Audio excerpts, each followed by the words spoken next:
Teman-teman, aku nunggu ya di samping pintu, di samping intercom ya. Takut terlambat sampai sekarang sudah jam 12 lewat ya. Saya tadi kelaparan, mau makan aja nggak berani loh. Ini buktinya ya, ada jam, ada tanggalnya. Hari ini ya, tugasku itu kayak detektif gitu loh. Teman-teman, ini sudah keesokan harinya ya. Nggak beres-beres yang kirim barang ini. Teman-teman bisa lihat anginnya gede sekali ya. Teman-teman, ini saya nunggu di luar apartemen, bayangkan. Hanya untuk sebungkus paket ya. Tepung salju sudah turun. Gimana bisa nunggu di luar, ditambah angin begitu dingin. Von dieser Seite, viele mal. Warte, keine.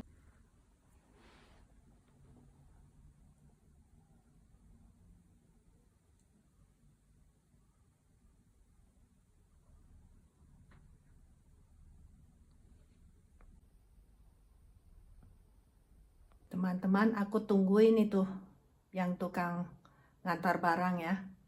Ya, saya mau buktikan bahwa memang sering terjadi di sini. Nah, dari itu ya, dari pemberitahuannya itu di email katanya jam 11.17 sampai 12.17 siang. Di antara jam ini dia datang. Sekarang sudah jam 12.03, dia belum datang. Saya tungguin tadi sebelum jam 12, sudah nunggu di pintu, sudah pakai jaket semuanya, sudah siap. Jadi kalau dia aneh-aneh ya, macam-macam berbohong, saya ada buktinya semua. Nah, jadi mereka tekan bel, langsung nggak nunggu kita jawab ya, langsung dia tulis satu surat bilang rumah nggak ada orang, langsung barang kita diletakkan di luar pintu. Atau dia tulis satu surat, taruh di kotak surat kita, suruh kita pergi ambil sendiri. Sudah sering terjadi, hampir semua orang mengalami hal ini di Jerman sekarang ya. Kualitas servisnya itu sudah sangat buruk sekali. Jadi ini pemerintahnya ini memang harus diganti. Karena mereka nggak bisa urus negaranya dengan baik. Orang-orang tak becus itu ya dipakai untuk menservis customer. Jadi customer itu ya, pelanggan itu bukan raja. Pelanggan itu kayak berhutang dengan orang yang ngantar-ngantar barang. Jadi orang yang tak berbobot seperti itu, yang tak berkualitas, itu dipekerjakan. Jadi siapa yang bayar mereka? Nah, orang-orang kerjalah. Kita yang bayar pajak kan untuk pemerintah, terus pemerintahnya nggak becus. Karena mereka memasukkan imigran-imigran yang tidak berkualitas, yang tidak punya skill, yang kerjanya sembarangan, yang tidak kompeten. Bukan hanya soal ngantar surat, banyak di kantor-kantor pemerintahan juga. Mereka sangat lamban kerjanya, dan mereka itu kayak tidak ramah ya. Bukan suami saya dan saya saja loh yang mengalami hal ini. Banyak loh orang-orang yang sudah ini komplain ya, mereka protes. Jadi 12 menit lagi ya waktu tunggu saya tuh sudah habis. Ini sudah jam 12.05.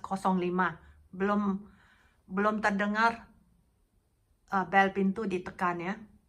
Jadi kita ada intercom. Jadi saya ada bukti.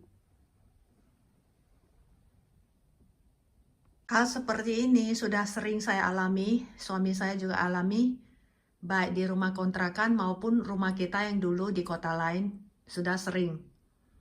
Cuman kita biarin aja, mau gimana, kita mau protes kemana, nggak ada yang peduli.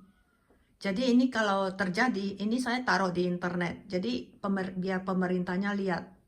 Mereka biar ini loh, biar mereka lihat sendiri buktinya loh. Teman-teman, hari ini videonya ya, video yang benar-benar terjadi keseharian di Jerman. Saya mau nikah di Jerman ya, pengen berbagi ke teman-teman bahwa Jerman itu sekarang kualitasnya sudah beda dengan 30 tahun yang lalu. Hari ini saya buktikan gimana bedanya, cuman ambil satu contoh saja, yaitu contoh bahwa orang-orang yang antar barang, baik kita beli online ataupun dari pos, itu sering terjadi hal ini di Jerman. Tonton terus ya teman-teman sampai selesai video ini. Jadi teman-teman tahu bahwa Jerman ini tidak baik-baik saja. Saya mau bikin video ini bukan berarti saya tidak bersyukur atau saya suka komplain, bukan. Tapi saya merasa ya saya berkewajiban ya untuk memperbaiki keadaan di Jerman. Ya. Jadi kita yang tinggal di sini berhak ya, kita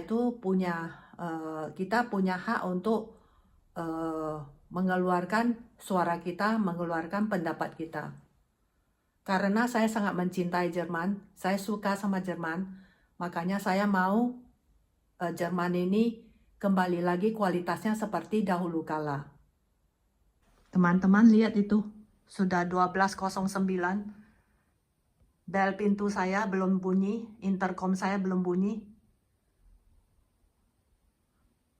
Jadi kalau kita tunggu kiriman barang atau pos ya, atau apa saja dokumen yang penting, itu kita selalu deg-degan ya, kita harus ketakutan akan terjadi hal-hal yang tidak kita inginkan, enggak sampailah, yang pokoknya ya kita itu merasa enggak nyaman gitu loh.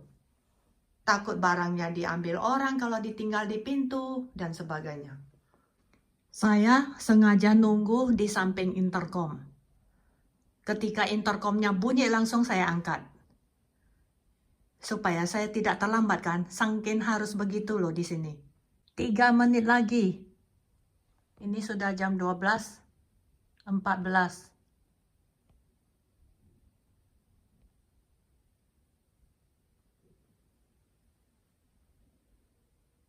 Belum bunyi-bunyi itu intercomku. Parah sekali.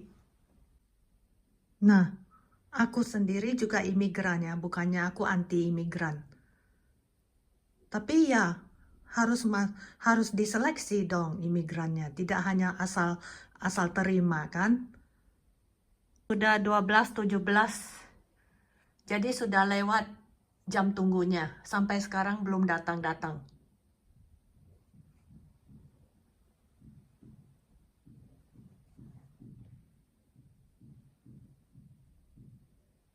Kayaknya saya harus turun ini. Tapi nanti kalau saya turun dia tekan bel, rumah nggak ada orang yang angkat, intercomnya salah juga kan? Alasannya dia bilang rumah nggak ada orang. Memang susah sekali di sini.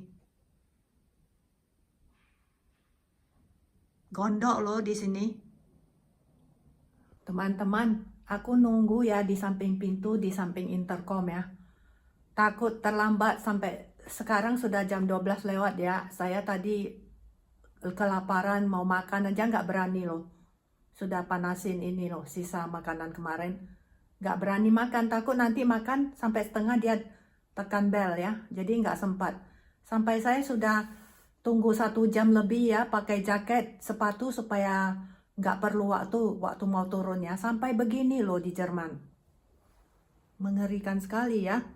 Teman-teman, ini buktinya ya, ada jam, ada tanggalnya. Jadi saya nggak mau neko-neko, ini kenyataan ya. Jadi cuacanya itu bagus, jadi yang tukang ngantar barang itu nggak boleh ada alasan bilang ini itu ya, cuacanya bagus, nggak ada salju, nggak ada hujan, nggak ada halilintar ya. Nggak ada thunderstorm ya, jadi jangan banyak alasan. Jadi ini buktinya, saya ada videonya, ada tanggal, ada jamnya semua, ada tahunnya.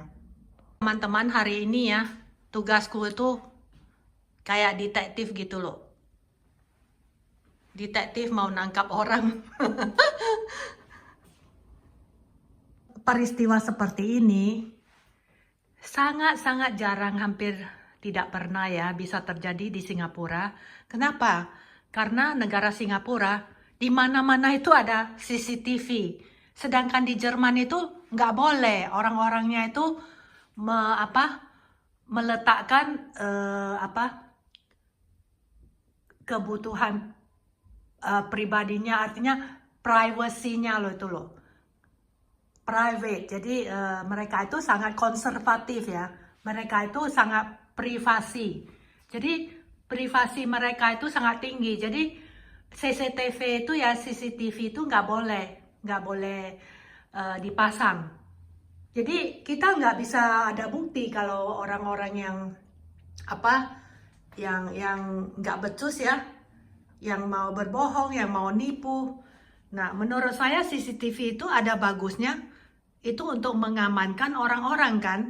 Jadi kita ada bukti kalau ada terjadi apa-apa tuh kan ada buktinya kalau di CCTV. Nah, kayak orang yang ngantar-ngantar barang ini kan, kalau di Singapura di setiap apartemen itu ya pintu gerbangnya selalu ada CCTV. Kalau di apartemen swasta ya seperti kondominium itu ada security-nya. Jadi mereka itu waktu masuk jam berapa, nah tanggal berapa itu kan dicatat. Nah kalau di tempat pemerintah memang nggak ada ya.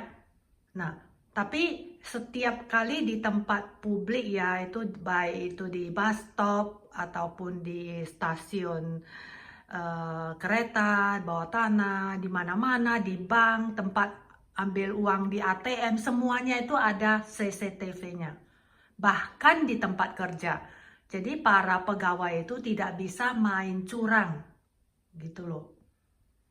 Kalau di Singapura itu toko-toko ya, itu semua ada CCTV-nya. Karena untuk menjaga keamanan kan. Nah ini pernah kejadian itu tidak lama ya, di tahun inilah 2024. Kejadian di sebuah kota, itu si bapak ya orang Jerman ini udah umur 60 tahun lebih lah, udah 70 mungkin. Itu sampai dilibas, dihantam sama perampok. Nah karena nggak ada CCTV ya, nah itu sudah malam lah, nggak malam-malam sekali sih. Nah pas nggak ada orang yang masuk ke toko itu. Untung ada satu orang yang saya lupa itu cewek atau laki-laki lewat, kelihatan dia teriak-teriak.